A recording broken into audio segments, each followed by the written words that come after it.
Varicose veins కి సరైన చికిత్స కోసం సంప్రదించండి ఎవిస్ హాస్పిటల్. నమస్కారం, వెల్కమ్ టు సుమన్ టీవీ. నేను గీతాంజలి. 2025వ సంవత్సరం వచ్చేసింది. మరి ద్వాదశ రాశుల్లో జన్మించిన వారి జాతక ఫలితాలు ఏ విధంగా ఉండబోతున్నాయి? మెరుగైన ఫలితాల కొరకు ఎటువంటి పరిహారాలు వారు చేసుకోవాలి? మంచిగా ఉన్న రాశులు ఏవి, అంటే మంచి ఫలితాలను ఇచ్చేటువంటి రాశులు ఏ ఉన్నాయి, అలాగే చెడు ఫలితాలు ఏ రాశులు వారు అందుకోబోతున్నారు, ఈ వివరాలన్నీ ఇవాళ వీడియోలో నేను మీకు వివరిస్తాను. వివరించేందుకు ప్రస్తుతం మనతో పాటు ఉన్నారు ప్రముఖ జ్యోతిషులు బ్రహ్మశ్రీ నందిబట్ల శ్రీహరి శర్మ గురువు గారు. వారితో మాట్లాడదాం. గురుగారు నమస్కారం అండి. వాగర్థ వివ సంపృక్తౌ వాగర్థ ప్రతిపత్తయే జగతః పితరౌ వందే పార్వతీ పరమేశ్వరౌ. సదాశివ సమారంభాం శంకరాచార్య మధ్యమాం అస్మదాచార్య పర్యంతం వందే గురు పరంపరాం. ఆదిత్యాయ చ సోమాయ మంగళాయ బుధాయ చ గురు శుక్ర శనిభ్యశ్చ రాహవే కేతవే నమః. శృంగేరి జగద్గురు పీఠాధిపతులకి, కంచి పీఠాధిపతులకి నమస్కారములు తెలియచేసుకుంటూ కార్యక్రమాన్ని ప్రారంభిద్దాం. వీక్షించేటువంటి సుమన్ టీవీ ప్రేక్షకులకి గమనిక, ఇప్పుడు మనం చెప్పుకోబోయేటువంటి రాశి ఫలాలు ఏవైతే ఉన్నాయో అవన్నీ కూడా ఆంగ్ల నూతన సంవత్సర గమనాన్ని దృష్టిలో పెట్టుకుని జనవరి 1వ తారీఖు నుంచి డిసెంబర్ 31వ తారీఖు వరకు మాత్రమే ఉన్నటువంటి గ్రహాల స్థితిగతులను బట్టి వివిధ రాశుల వారికి ఏ విధంగా ఉండబోతుందో తెలుసుకుందాం.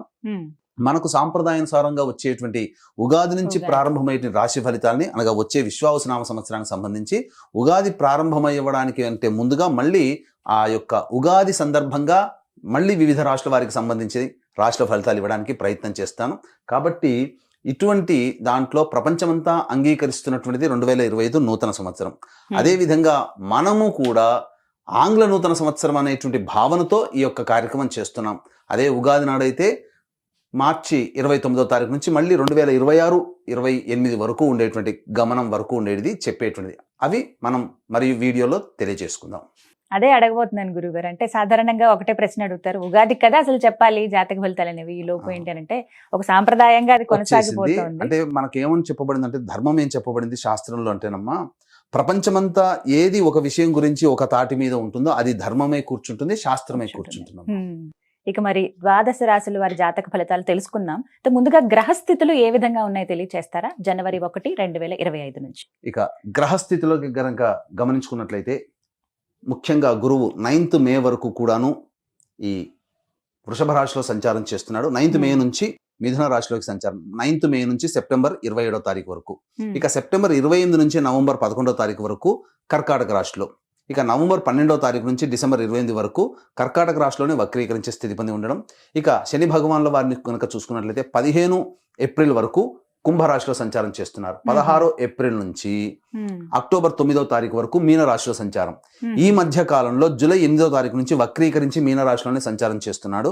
అలాగే అక్టోబర్ 10వ తారీఖు నుంచి కుంభరాశిలో సంచారం చేస్తూ వక్రీకరించే కుంభరాశిలో, నవంబర్ 26వ తారీఖు నుంచి వక్రత్యాగము శని భగవాన్ల వారు చేస్తున్నారు. ఇక రాహుకేతులు కనుక చూసుకున్నట్లయితే 15 మే వరకు కేతువు కన్యలో మరియు రాహువు మీనరాశిలోకి, అలాగే 16 మే నుంచి సింహరాశిలో కేతువు, అలాగే కుంభరాశిలో 16 మే నుంచి రాహుగ్రహ సంచారం జరుగుతుంది. ఇక్కడ గమనించుకున్నట్లయితే ఇక్కడ వీక్షించేటువంటి ప్రేక్షకులకు అందరికీ తెలియజేయాల్సినటువంటిది అంశం ఏంటంటే, ముఖ్యంగా అందరూ ఈ ద్వాదశ రాశుల గురించి రాగానే అందరూ ఆలోచించేటువంటిది ముఖ్యంగా శని దోషం, ఏలినాటి శని, అష్టమ శని, అర్ధాష్టమ శని, కంటక శని, యోగ శని, ఈ శని దోషాలు. అయితే ఇక్కడ 15 ఏప్రిల్ వరకు శని కుంభరాశిలో సంచారం చేస్తూ 16 ఏప్రిల్ నుంచి మీనరాశిలోకి సంచారం చేస్తున్నా, ఈ యొక్క జూలై 8 నుంచి మీనరాశిలోనే సంచారం చేస్తూ వక్రీకరించినటువంటి కారణం చేత మళ్ళీ ఈ కుంభరాశి ఫలితాన్ని ఇస్తాడు. అక్టోబర్ 10న కుంభరాశిలోనే వక్రీకరించి ఉన్నటువంటి స్థితిగతుల చేత ఏమవుతుంది, మళ్ళీ మకర రాశి ఫలితాన్ని శని భగవానులు ఇస్తారు. కాబట్టి అర్థం చేసుకోవాల్సినటువంటి అంశం ఏంటంటే, ఎవరికి కూడాను ఈ సంవత్సరం శని భగవానుడు యోగదాయకంగా పూర్తిగా లేడు. 12 రాశుల వారికి అష్టమ శని, అర్ధాష్టమ శని, కంటక శని, యోగ శని, దాంపత్య శని, ఈ రాశుల ఈ యొక్క దోషాల శని దోషాలు ఏదో ఒక సందర్భంలో కొన్ని నెలల పాటు అందరూ రాశుల వారు అనుభవించాల్సిందే తప్ప ఇక్కడ ప్రత్యామ్నాయము లేదు. కాబట్టి ఇక కుంభరాశి వారికి ఏలినాటి శని వెళ్ళిపోతుందని సంతోషం కానీ, ఈ యొక్క సంబంధించి మకర రాశి వారికి ఏలినాటి శని వెళ్ళిపోతుందని సంతోషం కానీ, లేకపోతే కర్కాటక రాశి వారికి అష్టమ శని దోషం పోతుందని కానీ భావించాల్సిన అవసరం లేదు. వృశ్చిక రాశి వారికి అర్ధాష్టమ శని దోషం పోతుందని కూడా భావించాల్సిన అవసరం లేదు. ఎందుకంటే శని మళ్ళీ రుజుమార్గంలో వెళ్ళి మళ్ళీ వక్ర మార్గం చేత వక్రగతిన సంచారం చేస్తున్నటువంటి కారణం చేత 12 రాశులు శని ప్రభావానికి గురవుతాయి. కాబట్టి ఈ సంవత్సరం అన్ని రాశుల వారు శని దోష పరిహారములు ఖచ్చితంగా చేసుకోవలసినదే, అందులో సందేహం లేదు. గ్రహస్థితులు అయితే ఈ విధంగా ఉన్నాయి. గ్రహస్థితి ఏ విధంగా ఉందో తెలియజేశారు గురుగారు. మరి ఈ 2025వ సంవత్సరంలో ద్వాదశ రాశుల జాతక ఫలితాలు తెలుసుకుంటున్నాం. ఇందులో భాగంగా కన్యా రాశి వారి జాతక ఫలితాలు ఏ విధంగా ఉన్నాయి, ఎవరికి ఈ సంవత్సరం బాగా కలిసి వస్తుందో తెలియజేస్తారా? ఈ కన్యా రాశిలో జన్మించినటువంటి వారికి జనవరి 1వ తారీఖు నుంచి డిసెంబర్ 31వ తారీఖు వరకు ఏ విధంగా ఉండబోతుందో తెలుసుకుందాం. ముఖ్యంగా ఈ యొక్క కన్యా రాశిలో జన్మించినటువంటి వారికి 15 మే వరకు రాహువు మీనరాశిలో, కేతువు కన్యా రాశిలో, 16 మే నుంచి కేతువు సింహరాశిలో, రాహువు కుంభరాశిలో సంచారం చేస్తుండడం. అలాగే శని భగవానుల వారు 15 ఏప్రిల్ వరకు కుంభరాశిలో సంచారం చేస్తూ 15 ఏప్రిల్ నుంచి మళ్ళీ 16 ఏప్రిల్ నుంచి అక్టోబర్ 9 వరకు మీనరాశిలో. ఇక ఈ యొక్క సంబంధించినటువంటిది అలాగే గురుగ్రహ ప్రభావం చూసుకున్నట్లయితే 9 మే వరకు వృషభ రాశిలో, 9 మే నుంచి సెప్టెంబర్ 27వ తారీఖు వరకు మిథున రాశిలో, మళ్ళీ 28 నుంచి సంబంధించినటువంటిది కర్కాటక రాశిలో సంచారం సెప్టెంబర్ 28 తర్వాత. అయితే ఏతవాత చెప్పొచ్చేది ఏమిటంటే దైవ బలం సంపూర్ణంగా ఉన్నటువంటి జాతకం ఈ యొక్క కన్యా రాశిలో జన్మించినటువంటి వారికి అద్భుతంగా యోగదాయకం. చాలా మటుకు అనుకుంటుంటారు ఇక్కడ శని ప్రభావం కూడా మీకు ఎక్కువ శాతము ఈ యొక్క శని కూడాను యోగదాయకంగా ఉంటున్నాడు, అలాగే గురువు గారు కూడా యోగదాయకంగానే ఉంటున్నాడు. అయితే ఎప్పటి నుంచి ఇవన్నీ కూడా యోగదాయకంగా ఉంటాయి? గురువు యోగిస్తున్నాడు, శని యోగిస్తున్నాడు, రాహు యోగిస్తున్నాడు, అలాగే కేతు గ్రహం కూడా కన్యా రాశి వారికి యోగిస్తుంది. ఇక ఈ సంబంధించినటువంటి రాశిలో జన్మించినటువంటి వారికి ప్రధానంగా చూసుకున్నట్లయితే 30 మార్చి వరకు గురువు మిథున రాశిలో సంచారం చేస్తూ వక్రీకరించి ఉండడం. కాబట్టి జనవరి 1 నుంచి మార్చి 30 వరకు కాస్త అనారోగ్య సమస్యలు ఎక్కువగా ఉండడము, చీటికి మాటికి చికాకులు ఎక్కువగా ఉండడము, చేస్తున్నటువంటి ప్రయత్నాల్లో కొన్ని ఆటంకాలు డిలే అవుతుండడము, ఇవన్నీ కొంత ఇబ్బందికర పరిస్థితులుగా 30 మార్చి వరకు ఉంటుంది. ఇక 30 మార్చి నుంచి 9 మే వరకు గురువు వృషభ రాశిలో, తదనంతరం 9 మే నుంచి సెప్టెంబర్ 27వ తారీఖు వరకు గొప్పదైనటువంటి దశమస్థానంలో సంచారం చేస్తుండడం. కాబట్టి ఇక 1 ఏప్రిల్ నుంచి ఇక పూర్తిగా డిసెంబర్ వరకు కూడా ఏ రకమైనటువంటి ఇబ్బందులు లేనటువంటి జీవితం ఈ యొక్క కన్యా రాశిలో వారికి ఉండబోతుంది. ఇక శని ప్రభావం కనుక చూసుకున్నట్లయితే 15 ఏప్రిల్ వరకు శని యోగదాయకంగా ఉంటున్నాడు. కాబట్టి ఇక్కడ గురువు గారు సరిగ్గా లేకపోయినా శని కవర్ చేయబోతున్నాడు. కాబట్టి మీకు పెద్దల సహాయ సహకారం లేకపోయినా కింది స్థాయి వాళ్ళ యొక్క సహాయ సహకారం ఉండడం వల్ల మీరు అనుకున్నటువంటి పనులు శని దగ్గరుండి జరిపిస్తాడు. ఇక 15 ఏప్రిల్ తర్వాత 16 ఏప్రిల్ నుంచి మీనరాశిలోకి సంచారం చేస్తున్నప్పటికీ సప్తమ శని ప్రభావం ఉన్నప్పటికీ ఏమవుతుంది, కొంత యోగదాయకంగా ఉంటుంది. వివాహం కావాల్సినటువంటి అబ్బాయిలకి అమ్మాయిలకి సంబంధించి 16 ఏప్రిల్ నుంచి యోగదాయకంగా మారబోతుంది. వివాహానికి సంబంధించినటువంటి సమస్యలు తొలగిపోతాయి. ఇక అన్నిటికంటే ప్రధానంగా జూలై 8వ తారీఖు నుంచి మళ్ళీ వక్రీకరించి కుంభరాశి ఫలితాలను ఇవ్వడము, అలాగే ఈ యొక్క అక్టోబర్ 10వ తారీఖు నుంచి మళ్ళీ కుంభరాశిలోనే వక్రీకరించే స్థితి పొంది ఉండడం, ఇక్కడ మళ్ళీ మకర రాశి ఫలితాలు. కాబట్టి శని భగవానుల వారు 15 ఏప్రిల్ వరకు, మళ్ళీ జూలై 8 నుంచి అక్టోబర్ 10 వరకు విపరీత రాజయోగాన్ని కలగచేస్తున్నాడు. కాబట్టి ఇబ్బంది పడాల్సినటువంటి అవసరం లేదు. ఇక అన్నిటికంటే ప్రధానంగా 16 మే నుంచి రాహు కూడాను షష్టమ స్థాన స్థితిగతులు ఉన్నటువంటి కారణం చేత మీకు ప్రధానంగా ఆకస్మికమైనటువంటి ధన ప్రాప్తి మీకు లభించబోతుంది. అంటే మీరు ఊహించరు ఇంత సంపాదన మనకు ఉంటుందా అని. ఎప్పటి నుంచి 16 మే నుంచి చూసుకున్నట్లయితే ప్రధానంగా ఈ 16 మేలో రాహు ఇక్కడ ఉన్నాడు. అలాగే జూలై 8వ తారీఖు నుంచి మళ్ళీ శని భగవానుల వారు కూడా యోగిస్తున్నారు. కాబట్టి ఏతావాత జూలై 8 నుంచి అక్టోబర్ 10వ తారీఖు ఉన్నటువంటి కాలం, అనగా ఆగస్టు, సెప్టెంబర్, అక్టోబర్ 3 నెలల కాలం అద్భుతమైనటువంటి కాలం ఈ యొక్క కన్యా రాశిలో జన్మించినటువంటి వారికి ఉండబోతుంది. ఆకస్మికమైనటువంటి ధనప్రాప్తి కూడా ఉండబోతుంది. ఇక మళ్ళీ 1 ఏప్రిల్ నుంచి 9 మే వరకు కూడాను ఈ యొక్క సంబంధించినటువంటి యోగదాయకమైనటువంటి పరిస్థితి. మళ్ళీ ధనం అనేటువంటిది చక్కగా వస్తుంది. ధనానికి ఎటువంటి లోటు లేని జాతకం ఈ 2025వ సంవత్సరంలో కన్యా రాశిలో జన్మించినటువంటి వారికి ఉండబోతుంది. అయితే ప్రధానంగా చూసుకున్నట్లయితే ఈ యొక్క కన్యా రాశిలో జన్మించినటువంటి ఉద్యోగస్తులు ఎవరైతే ఉన్నారో, ప్రైవేట్ రంగము, కేంద్ర ప్రభుత్వ రాష్ట్ర ఉద్యోగస్తులు ఎవరైతే ఉన్నారో వాళ్ళకి ప్రమోషన్స్తో కూడుకున్నటువంటి బదిలీలు ఉంటున్నాయి, సందేహమే లేదు. ఇక కోరుకున్న చోటికి బదిలీలు కూడాను అవుతాయి, ఇంక్రిమెంట్స్, ప్రమోషన్స్ వస్తాయి. నిరుద్యోగస్తులైతే ఉద్యోగం లభిస్తుంది. అయితే ఉన్న ఉద్యోగంలోనే గురుతర బాధ్యతలు పెరుగుతాయి. అయితే ఇక్కడ ప్రధానంగా ఏ సమయంలో మనకు ఉద్యోగం ప్రయత్నం చేస్తే బాగుంటుంది ఈ సంవత్సరంలో అనే సంశయం కూడా ఉంటుంది. కాబట్టి ఫిబ్రవరి 11 నుంచి మార్చి 13 మధ్య కాలంలో నిరుద్యోగస్తులకు ఉద్యోగం, లేదా చేస్తున్నటువంటి ఉద్యోగస్తులకి వేరే ఉద్యోగంలో ప్రమోషన్స్తో కూడుకున్నటువంటి వేరే సంస్థల్లో మీకు జాబ్ అనేటువంటిది ఉంటుంది. ఇక మళ్ళీ చూసుకున్నట్లయితే జూన్ 14 నుంచి ఆగస్టు 15వ తారీఖు వరకు ఉన్నటువంటి సమయం కూడా నిరుద్యోగస్తులైతే ఉద్యోగం లభిస్తుంది. ఉద్యోగస్తులకి కూడా చాలా మంచి యోగదాయకమైనటువంటి పరిస్థితి, బాధ్యతతో కూడుకున్నటువంటి ప్రమోషన్స్ ఉంటాయి. ఇక మళ్ళీ ఆఖరిగా నవంబర్ 15 నుంచి డిసెంబర్ 15 ఉన్నటువంటి మధ్యకాలం కూడా ఈ కన్యా రాశిలో జన్మించినటువంటి వారికి ఉద్యోగ సమస్యలు తీరుతాయి. ఇక ఈ యొక్క సంబంధించిన కన్యా రాశిలో జన్మించినటువంటి రాజకీయ ప్రముఖులకి ప్రజల యొక్క ఆదరాభిమానాలు ఎక్కువగా ఉండడము, చేస్తున్నటువంటి ప్రతి ప్రయత్నంలో కూడాను పెద్దల యొక్క సహాయ సహకారాలు ఉండడము, నామినేటెడ్ పదవులు పొందేటువంటి అవకాశం ఈ రాశిలో జన్మించినటువంటి వారికి ఉంటుంది.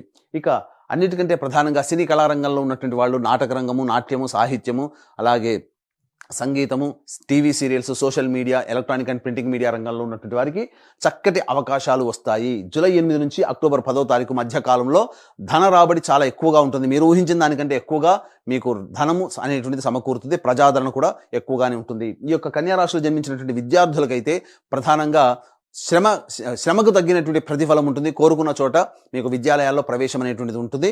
అధిక ఉత్తీర్ణత శాతంతో మీరు తప్పకుండా మీ యొక్క చదువులో విజయాన్ని పొందుతారని చెప్పొచ్చు. ఈ యొక్క రాశిలో జన్మించినటువంటి వారికి ప్రధానంగా ఈ 1 ఏప్రిల్ నుంచి సెప్టెంబర్ 27వ తారీఖు వరకు ఉన్నటువంటి కాలము, అనగా FMCG, general stores, super markets, restaurant business, boarding and lodging, అలాగే ఎడ్యుకేషనల్ ఇన్స్టిట్యూషన్స్, జ్యువెలరీ రంగము, తీర్థయాత్రలు చేసేటువంటి వాళ్ళు, అలాగే కర్రీ పాయింట్స్ నడిపేటువంటి వాళ్ళు, పండ్ల వ్యాపారస్తులు, అలాగే ఈ సంబంధించినటువంటి పూజా ద్రవ్య స్టోర్స్ నడిపేటువంటి వాళ్ళు, వీళ్ళకందరికీ కూడా 1 ఏప్రిల్ నుంచి సెప్టెంబర్ 27వ తారీఖు వరకు ఉన్న కాలం అద్భుతంగా ఉంటుంది. ఇక సెప్టెంబర్ 28వ తారీఖు నుంచి నవంబర్ 11వ తారీఖు ఉన్నటువంటి కాలం మాత్రం మీకు అనుకూలముగా లేదు. ఖర్చులు ఎక్కువగా ఉంటాయి. పుణ్యక్షేత్ర సందర్శన ఉంటుంది. అయితే ఇక నవంబర్ 12 నుంచి డిసెంబర్ వరకు కూడా ఉన్నటువంటి సమయం కూడా అంత అనుకూలంగా లేదు. బ్యాడ్ టైం ఎప్పుడుందయ్యానంటే నవంబర్ 12 నుంచి డిసెంబర్ 28వ తారీఖు మధ్యకాలం బ్యాడ్ టైం.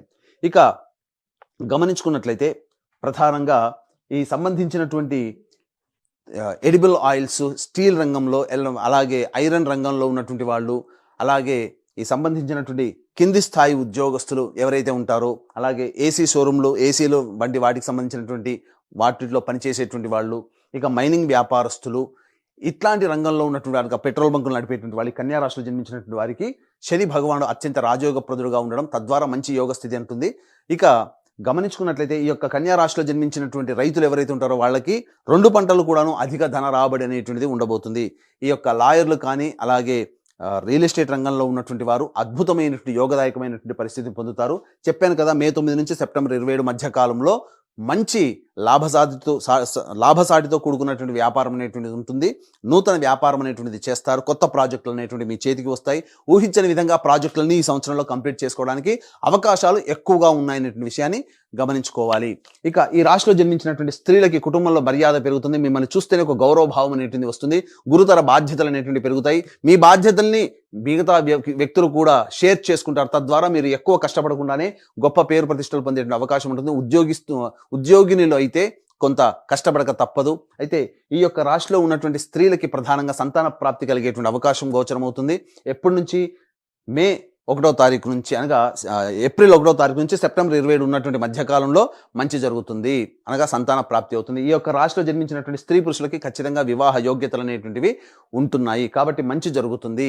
ఈ చెప్పినటువంటి సమయంలో అన్ని రంగాల్లో ఉన్నటువంటి వారు కాస్త బేరీజు వేసుకొని ఆ సమయాన్ని కనుక పాటించుకున్నట్లయితే తప్పకుండా మీకు మంచి జరుగుతుందని చెప్పవచ్చు. ఇక గమనించుకున్నట్లయితే ఈ యొక్క కన్యా రాశిలో జన్మించినటువంటి వారికి ఈ యొక్క 2025వ సంవత్సరంలో మీ జీవితం చాలా చక్కగా ఉండాలి, ఆనందమయమైనటువంటి జీవితాన్ని పొందాలి.